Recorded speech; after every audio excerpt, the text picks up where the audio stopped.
किसी कानून और किसी चीजों को तय करेगा। जी जी जी। बाबा साहब अम्बेडकर ने जो संविधान बनाया वो कहाँ से बना? सबकी राय लेकर, जी जी बिल्कुल बिल्कुल। सबकी सामाजिक, आर्थिक, शैक्षणिक स्थिति को ध्यान में रखते हुए। जी जी जी जी। इसका क्या एक्सपेक्टेशन है? होना पैक्ट के बाद गांधी और अंबेडकर के बीच जो विचारधारा की लड़ाई थी कि नहीं, दलित को वोट देने का अधिकार दलित क्षेत्र में सिर्फ दलित को हो, अन्यथा पप्पू यादव का नौकर बन जाएगा। यदि दलित को वोट डालने का अधिकार नहीं दीजिएगा तो पप्पू यादव ताकतवर है, किसी को बना लेगा। जी जी जी, यही सोच, यही सोच को बाबा साहब अम्बेडकर ने जिस तरीके से प्रक्रिया, और बाद में गांधी जी से लेके राजीव गांधी ने जिस तरीके की प्रक्रिया लाई, उसके तहत आज आवश्यकता है मदद और मजबूत होने की। मैं ग्राम स्वराज के पक्ष में हूँ। मैं ग्राम कचहरी सचिव संघ के हर उस मांगों का सपोर्ट करता हूँ जो उनका अधिकार है, और यह आवाज सरकार को सुननी चाहिए। अन्यथा आप लोग आने वाले समय में इस सरकार को वोट से सुना दीजिएगा। यही धन्यवाद।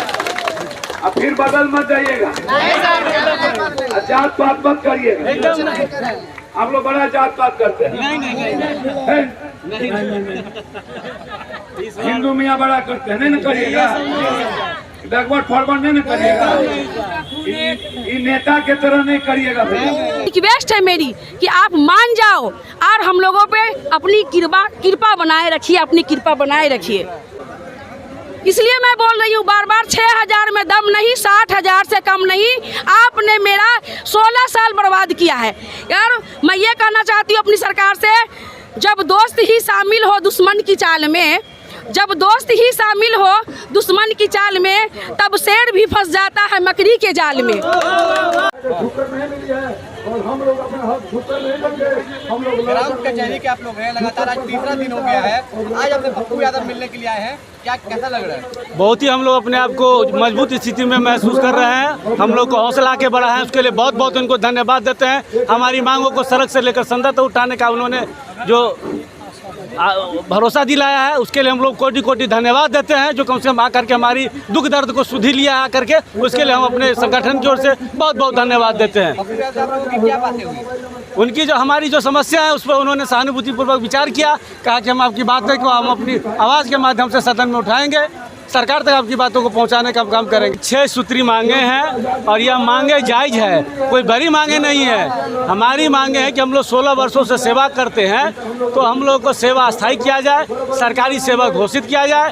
हम लोग कलर का काम करते हैं, पेशकार के रूप में काम करते हैं, तो हम लोग वर्ग 3 के कर्मचारी के वेतनमान के हकदार हैं। सरकार जब तक हमारी वेतनमान लागू नहीं करती है, तब तक इस महंगाई के दौर में पारिवारिक गुजारा भत्ता के लिए कम से कम 30,000 रुपये मानदे हम लोग को दे दे। और कुछ साथियों को आए दिन नगर पंचायत के चुनाव में जो पंचायत नगर पंचायत में सम्मिलित हो गए हैं, उनको हटा दिया गया, उनकी मानदेय को रोक दिया गया है। वे रोड पे आ गए, उनके परिवार के साथ भूखमरी की स्थिति आ गई है।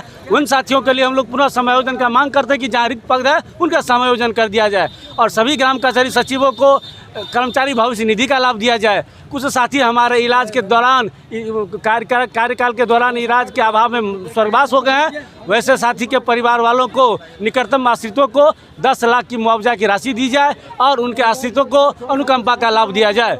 यही हमारी मांग है। प्रदर्शन सरकार के खिलाफ चलती रहेगी, आमरण अनशन होगा, भूख हड़ताल होगा, और सरकार को हमारी बात मांगनी पड़ेगी। सरकार ने अगर मुझे नौकरी दिया है, योगदान और इस पद को सृजित किया है, तो अगर हम सरकार से हैं तो हमसे भी सरकार है, क्योंकि सरकार इस बिहार के मतदाता हम लोग हैं, और हम लोग भी समय में आने पर हम अपनी मांग को समय पर बता देंगे कि अगर हमारी मांगों को नहीं मांगना तो हम आपको भी बातों को नहीं मानेंगे। ये नीतीश कुमार जी की सराहना करती हूँ, और उन्होंने बार बार यही चर्चा करते हैं कि न्याय पर मैं विकास करता हूँ। तो मैं न्याय सचिव हूँ, हम लोग कचहरी सचिव है, तो फिर हम लोगों के साथ अन्याय क्यों? वो क्यों भूल गए बहाल कर करके हम लोगों को नियुक्ति प्रमाण पत्र दिया, 6000 मतलब कि अब तक दे रहे हैं, लेकिन कभी सोचा नहीं कि वो लोग कैसे ज़िंदगी काट रहे होंगे, कितना मजाक उनका बन रहा होगा। हमारे बच्चे हमसे पूछते हैं कि अम्मी आप कौन सी नौकरी करते हो? शर्म से कहना पड़ता है कि मैं भी सचिव हूँ।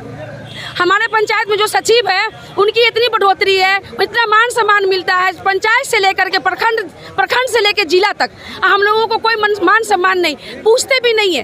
अपने आप पे शर्म आती है कि हमने अपनी कागज में क्या ली हुई है? एक मिनट, हमने अपनी भविष्य खोया है। क्या मेरे नीतीश कुमार जी मेरी भविष्य वापस कर सकते हैं? मेरा बीता हुआ पल वापस करके ला सकते हैं? मैं उनसे पूछती हूँ। इसलिए मैं बोल रही हूँ बार बार, 6,000 में दम नहीं, 60,000 से कम नहीं। आपने मेरा 16 साल बर्बाद किया है। यार मैं ये कहना चाहती हूँ अपनी सरकार से, जब दोस्त ही शामिल हो दुश्मन की चाल में, जब दोस्त ही शामिल हो दुश्मन की चाल में, तब शेर भी फंस जाता है मकड़ी के जाल में। आप अपने आप को शेर कह रही हैं? बिल्कुल शेर है हम लोग। सरकार को अरे हम लोगों के मनोनीत किए हुए वो मुखिया जी हैं, हम सब के। जब वो बिहार में आए थे तो हम महिलाएं एकजुट होकर की मर्दों की बात नहीं माने थे, उनके लिए फील्ड में निकल गए और हम लोग उन पे पूरी उम्मीद करके बैठे थे।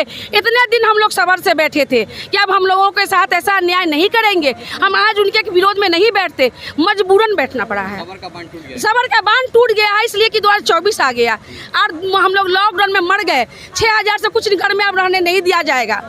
हाँ 24 तो आने वाला, मतलब कि 2000 लॉकडाउन में 2021-22 समय लॉकडाउन जो आया था, 19 में लॉकडाउन, 20 में जो भी लॉकडाउन आया था, तो उसमें हम लोग तो मतलब कि और टूट गए। जो हमारे हस्बैंड कमा के लाते थे, मजदूरी करके लाते थे, वो सब टूट चुका है।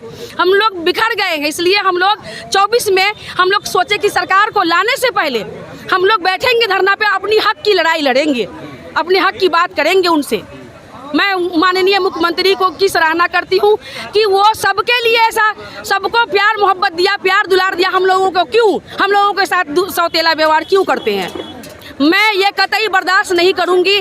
माननीय नीतीश कुमार जी, आप से रिक्वेस्ट है मेरी कि आप मान जाओ और हम लोगों पे अपनी कृपा बनाए रखिए, अपनी कृपा बनाए रखिए।